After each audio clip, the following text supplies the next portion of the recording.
the ghost will simply quote-unquote fly over the walls of your home, but from your perspective, appearing to walk right through them. So why do we lose track of a ghost when it flies in the direction that we can't move? The direction the ghost is moving is the direction that we call time. With access to the time dimension, even the thickest stone wall can be walked over as if it were an infinitely thin object, like a sheet of paper. Three-dimensional objects existing in a four-dimensional universe will, whether perceivably or not, be infinitely thin on one side. So the beings vanish, like a submarine vanishes from those on boats as the submarine begins to move in the direction that the boat cannot. And there's nothing mystical about a submarine either. But this lofty viewpoint in the time dimension may have another effect, the perception of simultaneity. Imagine a man walking in the woods and a bird flying 500 feet above him. Now there's a lake a mile away. The man can't see it, and so by consequence, the lake is 20 minutes in his future. But the bird can already see the lake, so what is in that man's future is already part of the bird's present. Equally, things and places that the man thinks are in his past are simply a glance away for the bird. Although it has a good view of things that will be crossing your path by seeing what's heading in your direction, there's no real way for the bird to know exactly what awaits you at the lake. Also, events that are happening at distant places can be witnessed at the same time by the bird. Now, a bird isn't smarter than you, it just has a better view and access to that extra dimension. And that's how you should think of these beings. They are varying intelligence, but do not believe that their abilities reflect their intelligence nor their moral nature. Similar to the tradition of the Hebrew Kabbalah, the Necronomicon speaks of multiple layers of reality. Similar to Einstein's view of the universe as four-dimensional spheres, the Necronomicon also refers to them as spheres, where there are parallel universes in layers below and above us, and these universes are called spheres. Each of these extra dimensions may be accessed through a gate, and this gate is created during the ritual. The Necronomicon speaks of 7 spheres outside of our own and a gate to enter each of them. You must access gates in their proper order. For instance, you may not meet the sun god who resides in the 4th sphere until you've passed the 3rd gate, which belongs to Inanna, aka Ishtar. Each sphere is ruled by a different god, and you must open the gates in the correct sequence. The structure of the universe laid down by the Kabbalah is a tradition that suggests that the universe actually has separate universes, and these are called Sephirah. The Kabbalah teaches that the whole universe is based on balance, and that every particle in the material world has a counterpart in heaven. Kabbalists also believe that God has made previous universes, but those universes failed. The Necronomicon speaks of 9 gates total. The first 7 are part of what's called the inner world, while the last 2 are part of what's called the outer, where the darkest of the dark entities live. In the movie The 9 Gates with Johnny Depp, a book called The 9 Gates of the Kingdom of Shadows includes instructions for the first 8 gates of the passage.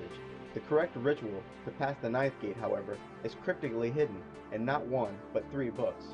In the beginning of the movie, the viewer finds themselves going down a dark path, passing 9 gates as the pre-film credits roll, and, as you approach the 9th gate, you walk into illumination. In the movie, the book The 9 Gates of the Kingdom of Shadows was based on another fictional text called the Delomenomicon. While studying the black arts in Prague, he acquired a copy of the dread Delomelanicon.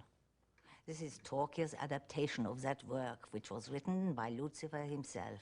After they burned him at the stake, a secret society was founded to perpetuate its memory and preserve its secrets. Delomenomicon sounds a lot like the Necronomicon, and, just like in the movie, Abdul al-Hazred is conspicuously vague about the details of the 9th gate. It's quite clear that the book from the movie, The 9th Gate, The 9 Gates of the Kingdom of Shadows, is actually a reference to the Necronomicon. Al-Hazred hints that these beings we call demons, who live outside the mortal world, exist in strange time.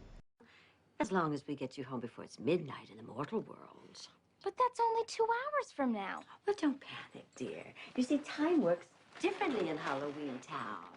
2 hours there might be 2 days here, or 2 weeks if we're on vacation. He states that the spirits live in an extra dimension that is wrapped inside every point in space. Beyond the gate dwell now the old ones, not in the spaces known unto men, but in the angles betwixt them.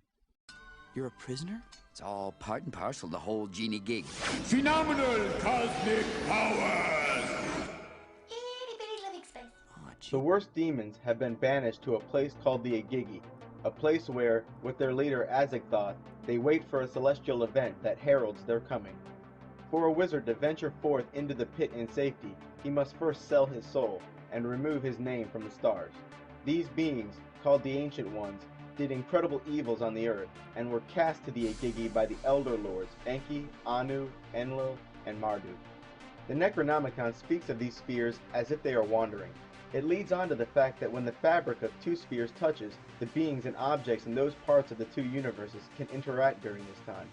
If these collisions are rhythmic, it may explain why certain beings can only be invoked on certain nights. Perhaps even the moon's weight may press upon the fabric of space-time, further closing the distance between our plane of existence and another. The Necronomicon's ladder of lights, with its 7 steps, is very similar to the Kabbalistic ladder, with its 7 steps. The Kabbalists even attribute the various steps on the ladder with the same planet the Necronomicon does. A ladder with 7 steps to the heavens also occurs in the old Persian and Hindu religion. Or what about the Masonic ladder, the ladder of Kadash?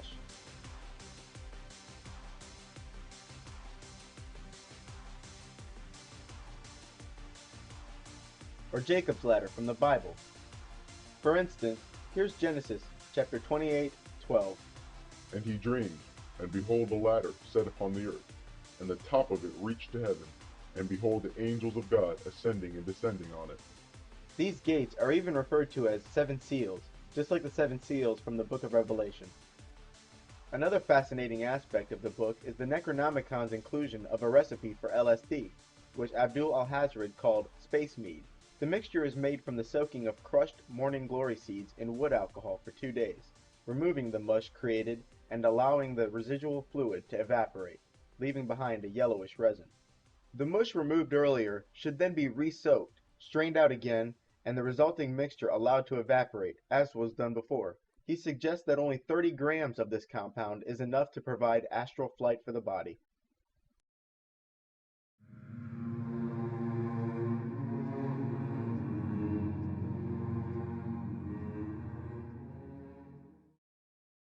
The Necronomicon is a real grab bag of mythologies. Biblical, Babylonian, and Islamic symbolism and concepts are all drawn from freely, but the Necronomicon's main parallels are Kabbalistic and Sumerian.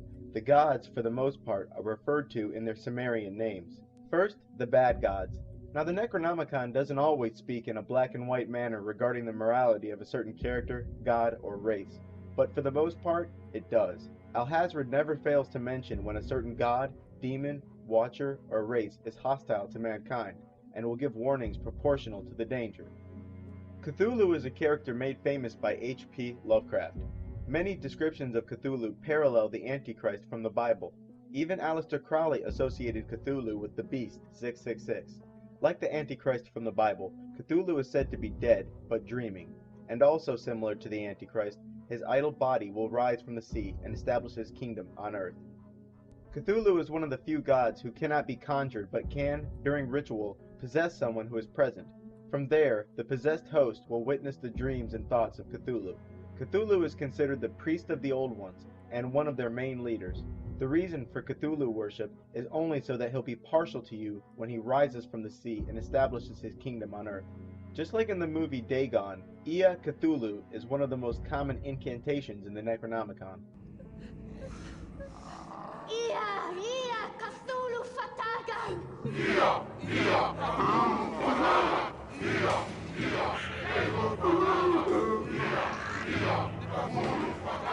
Yog-Sothoth is an all-seeing eye kind of character. He is the keymaster and the gate between the worlds. He is described more specifically as the gate the Old Ones will return to Earth through. It is said that all time and space are one to him. Beneath him are 13 globes, or servants of Yog-Sothoth. These are demons, which after a ritual will bestow one of many various gifts. Then there's Azagthoth, the blind mad god. This god is described as extremely powerful, insane, a black magician, and leader of the Old Ones. At the center of all infinity, the center of the universe, he dwells with his multitudes. He is the Lord of Chaos, and once he is invoked, he is virtually impossible to put back in his lamp. Al-Hazred warns against the summoning of this god. When the stars are in their correct places, and when our sphere nears Agigi, Azagthoth will lead the Old Ones out of the abyss. This prophetic event has been witnessed in countless movies.